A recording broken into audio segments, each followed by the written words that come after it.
Hey everyone, it's Strange Michael. I can tell this is going to be a weird day. I woke up, there's snow outside in March. It's happened before in Virginia, but here we are again having this. It's very bizarre today. First and foremost, I got to see Scream 6 yesterday on Saturday, and I absolutely had a blast. I took my mom to go see it, and we had a great time. We went to lunch right before. Really good day. Mom, if you're watching this, I love you so much.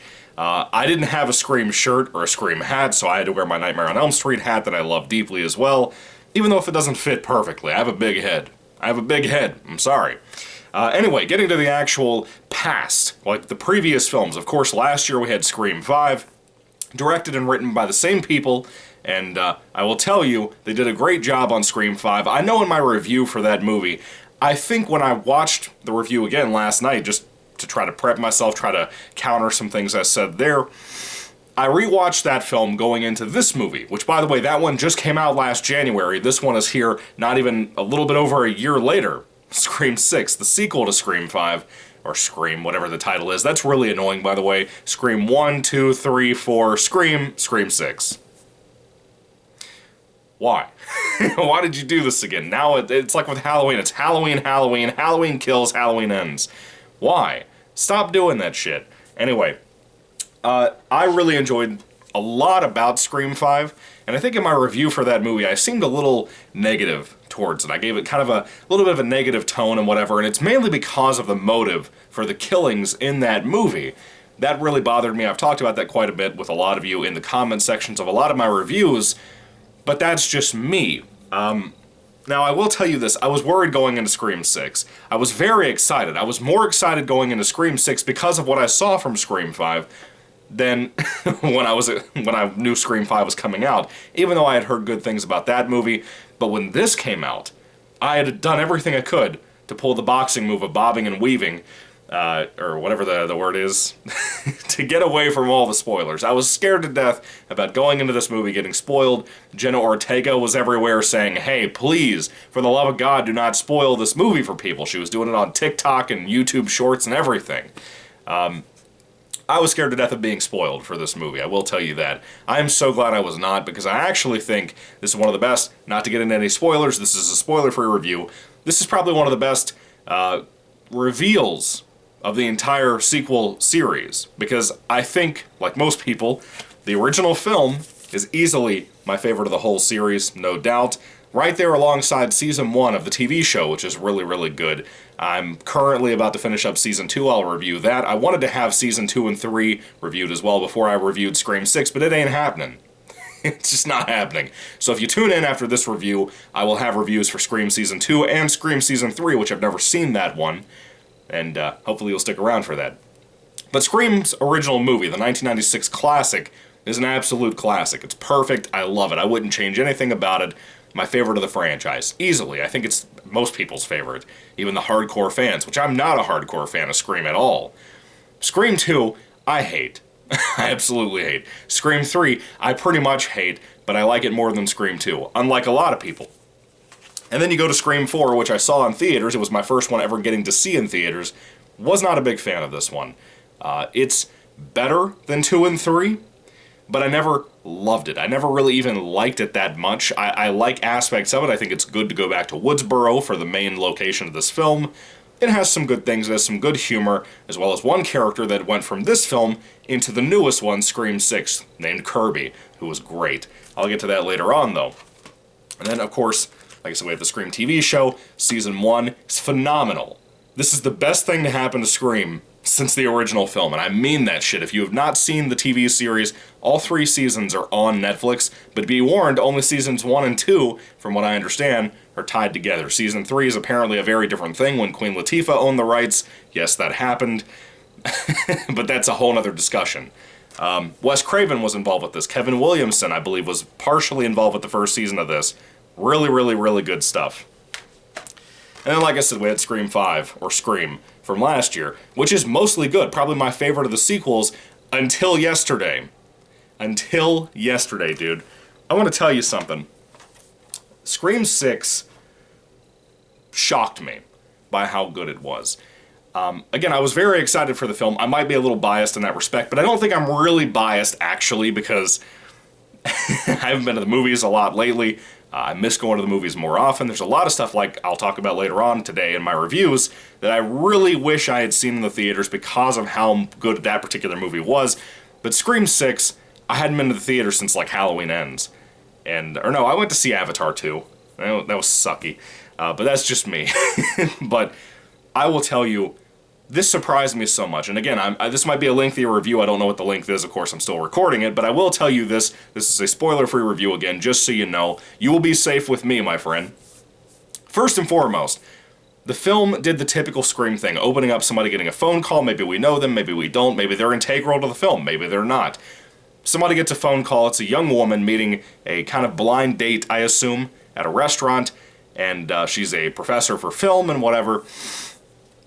And it kind of puts her in a situation where she just joined the whole community of New York City, if it is a community. And she is lured outside by a voice on the phone that may or may not be the blind date. She thinks it is, but it might not be. She goes outside into an alleyway like a fucking idiot. And then she gets into a situation. Now, this situation also happens to involve a particular fellow that you may know as, well, I don't know his name, but he's playing Flash Thompson in the Spider-Man movies, the Tom Holland Spider-Man movies.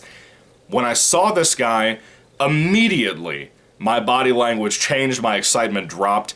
It's not that he's a bad actor. He's kind of funny. I just don't like him. I don't know what it is. I just don't like the guy.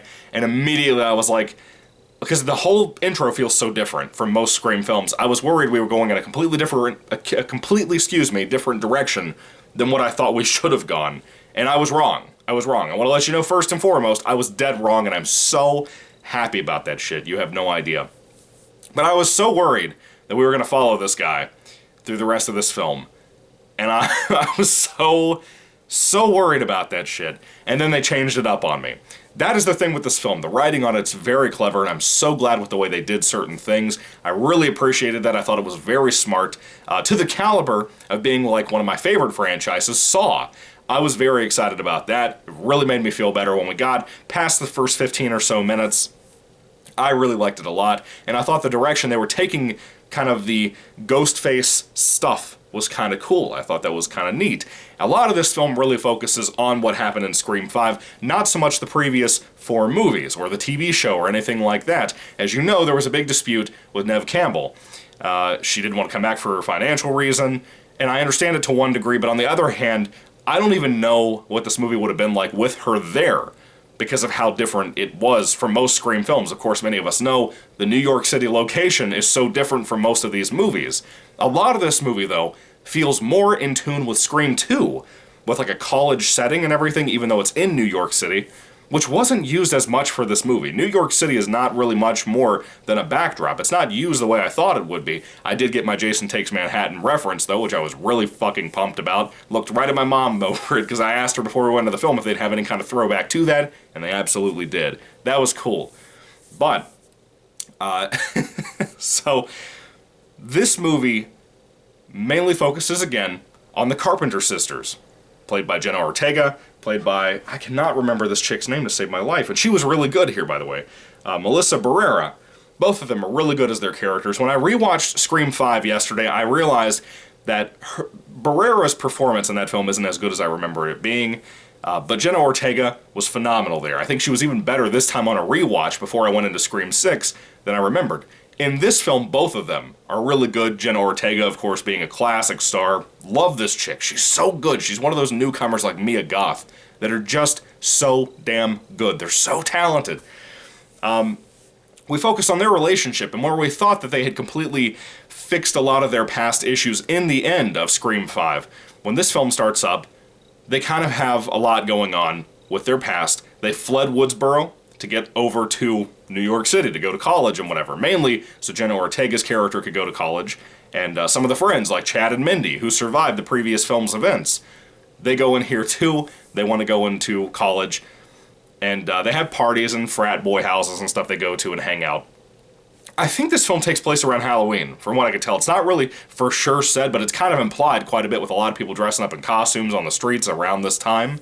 That was kind of cool. I enjoyed that, but I don't think it was explicitly said or anything like that. The Carpenter sisters are not getting along, as you can tell. There's a lot of tension because Jenna Ortega's character feels like her older sister is kind of watching her to death, making her take like a taser and stuff with her, kind of like what Wes's mom did in the previous movie. That stuff is really nice, this character development, because Jenna Ortega's character is the type that, now that she's in college, she just wants to be able to make mistakes. She wants to be able to make her own choices and just kind of be left alone by her sister. She doesn't hate her sister, she just kind of wants to be able to live her life. That stuff was interesting, to a degree, I thought. I thought it was better than a lot of the character drama we had in previous sequels, like 2, 3, and 4. I thought it worked a lot better. Usually in those films, most of the drama amongst characters was Gale and Dewey, and whether they were getting along or not. Which, by the way, Courtney Cox comes back for this film. She's the only legacy character here, aside from some little things here and there. Not really much, but she's mainly the only legacy character. There's references to Sidney, even though Neve Campbell's not in the film. That's going to bother a lot of people personally. I'm glad we got away from Neve Campbell, because I'm not the biggest fan of her. I don't think she's that great as an actress or anything for that matter. Beautiful woman. Very beautiful woman. Very good in the original Scream film. But as an actual actress, I've never really been a big fan of her to begin with. And I've always felt like I was alone on that. But she's talented. She can act to an extent, but I don't think that she or Sidney were necessary for this film, and I'm kind of glad we avoided that. I actually thought the way that Gale played into the film was a little bit hammy. After the events of 5, I kind of thought she shouldn't have been here either, in my personal opinion. But having her here, having Courtney Cox come back, I'm okay with that. Basically, Gale, after what happened in Part 5, which I won't spoil in case you haven't seen it, she's moved along. She's in New York City as a reporter for like Channel 4 or something on that. That's kind of cool. She keeps showing up, and she and the girls, the Carpenter sisters, have had a falling out. So that's a whole new thing that we have to learn about in the film. Chad and Mindy are here again, like I said. I really like their characters, really fun. Chad grows on me more and more as I rewatch Part 5, as I rewatch this. I really like the guy. The actor's really good. The chick playing Mindy was better here and more tolerable here, to me, than she was in Part 5. In Part 5, she was kind of the annoying, the feminist SJW character. She wasn't completely awful. She was a good actress, I think. But in this film, I like her more. I actually feel for Mindy in this movie. I felt for everybody in the film. First and foremost, every character in the film was really good. Every bit of writing for all of these characters, in my personal opinion, was really good. I think the acting for all of these characters were really good. I enjoyed all of that. I thought it was very well crafted, very smart and clever in that respect, as I said. It's a well-shot film, even though I wish New York City itself was utilized more for the movie. It being a college setting might rub a lot of people the wrong way.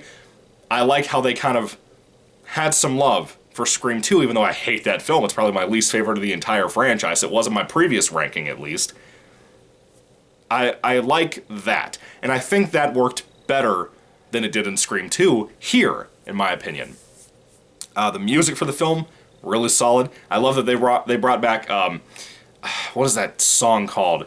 Red Right Hand. I think it's called Red Right Hand, from the original movie. That's in here as well. That was really nice as a song choice. The kills, this is one big thing I have to say. I had heard over and over again. Not so much, because I didn't really look at any reviews. I wanted to go in this kind of blind. Aside from Jeremy John's reviews, which are typically safe, I was okay, right?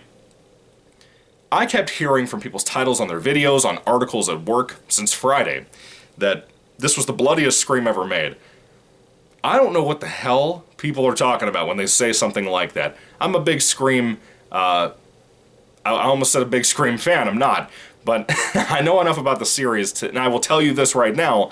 This is a bloody movie. It's just as bloody as Scream 5. It's not overly grotesque if you're a big horror fan like myself. If you're a big slasher fan, it's not really overly gory like a lot of people are making this out to be. It's kind of violent, per se, but that doesn't equal gory, you know? Like, action movies can be violent. Commando with Schwarzenegger is a violent film. It's not a gory movie. Well, that was probably a bad idea to pick that one as my allegory. But you know what I mean. You know what I mean. The two are not synonyms, you know? Synonymous? Whatever. Who fucking cares? I